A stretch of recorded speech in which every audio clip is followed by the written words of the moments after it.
YCP నేత గన్నవరం మాజీ MLA Vallabhaneni వంశీని విజయవాడ పట్టమట్ట పోలీసులు అరెస్ట్ చేశారు. హైదరాబాద్ రాయదుర్గంలో అదుపులోకి తీసుకున్నారు.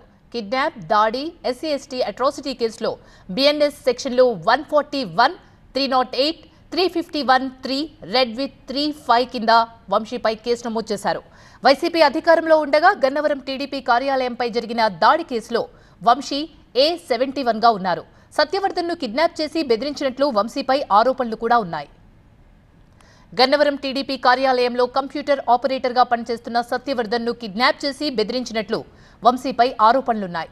దాడి కేసులో ఫిర్యాదుదారుడిగా ఉన్న సత్యవర్ధన్ ఇటీవలే విజయవాడలోని ఎస్సీ/ఎస్టీ కేసులో ప్రత్యేక న్యాయస్థానంలో హాజరై తనకు ఈ కేసుతో సంబంధం లేదంటూ అఫిడవిట్ సమర్పించారు.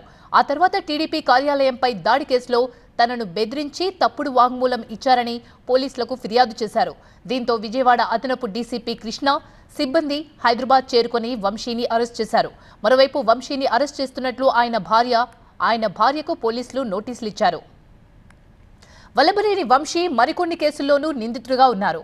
బాపులపాడు మండలం ఆరుగులులో టీడీపీ నాయకుడు వేములపల్లి శ్రీనివాసరావు దుకాణాలను అక్రమంగా కూల్చివేసిన కేసులో A2గా ఉన్నారు. ఉంగటూరు మండలం తేలప్రోలులో ఎన్నికల సమయంలో ఎమ్మెల్యే యార్లగడ్డ వెంకట్రావుపై హత్యాయత్నం కేసు, గన్నవరం మాజీ PAC అధ్యక్షుడు కాసరనేని రంగబాబుపై దాడి కేసు, హనుమాన్ జంక్షన్లో నకిలీ ఇళ్ల పట్టాల కేసులో వంశీ నిందితుడిగా ఉన్నారు.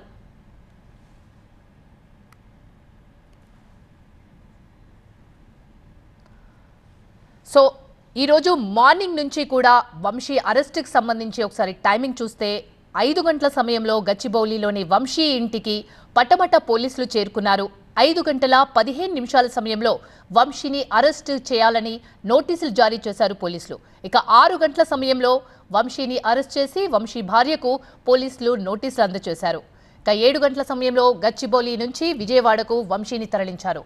10 గంటల 45 నిమిషాలకు సూర్యాపేట దగ్గర బ్రేక్ఫాస్ట్ కోసం పోలీసులు అక్కడ కాసేపు ఆపారు. తర్వాత 11 గంటల 45 నిమిషాలకు నందిగామ దగ్గర వంశీ భార్యను పోలీసులు అడ్డుకున్నారు. 12 గంటల 30 నిమిషాలకు విజయవాడకు వంశీని తరలించారు. 12 గంటల 45 నిమిషాలకు భవానీపురం PS లో వాహనం మార్పు చేశారు. అక్కడ వెహికల్ని చేంజ్ చేసి 1 గంట 10 నిమిషాలకు కృష్ణలంక PS కు వంశీని తరలించారు.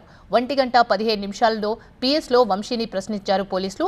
అప్పటి నుంచి ఇప్పటివరకు కూడా ఆ ప్రశ్నలు కంటిన్యూ అవుతున్నాయి. రిమాండ్ రిపోర్ట్ కూడా పోలీసులు ప్రిపేర్ చేస్తున్నారు. ఆ తర్వాత ఆయన్ని మెడికల్ చెకప్ కోసం హాస్పిటల్కు తరలిస్తారు. సో ఇప్పటివరకు మనం ఆ టైమింగ్ చూసాము. వంశీ అరెస్ట్కి సంబంధించి పార్టీలో కూడా ఇది అక్రమం అంటూ వైసీపీ నేతలు ఒక్కొక్కరుగా బయటికి వచ్చి చెప్తున్నారు. సత్యవర్ధన్ అనే వ్యక్తి విత్డ్రా చేసుకున్న తర్వాత వంశీపై కేసు ఎలా పెడతారు, ఎలా అరెస్ట్ చేస్తారు అంటూ వైసీపీ నేతలు ప్రశ్నిస్తున్నారు. మరోవైపు ఇది కక్ష సాధింపు కానే కాదు. కక్ష సాధింపు అయితే ఎప్పుడో 8 నెలల క్రితమే మేము కేసు నమోదు చేసేవాళ్ళం కదా, కానీ చట్టం తన పని తాను చేసుకుపోతుందంటూ కూటమి నేతలు చెప్తున్నారు. ప్రభుత్వం తరపు నుంచి కూడా చెప్తున్నారు.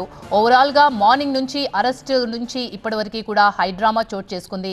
మధ్యలో వంశీని తీసుకెళ్తున్న వాహనాలని చేంజ్ చేస్తూ పట్టమట పోలీస్ స్టేషన్కి తీసుకెళ్తారనుకున్నారు. కానీ ఫైనల్గా ఇప్పుడు కృష్ణలంక PSలో వంశీని కంటిన్యూగా పోలీసులు ప్రశ్నిస్తున్నారు. క్వశ్చనైర్ ప్రిపేర్ చేసి ఆయన్ను ప్రశ్నిస్తున్నారు.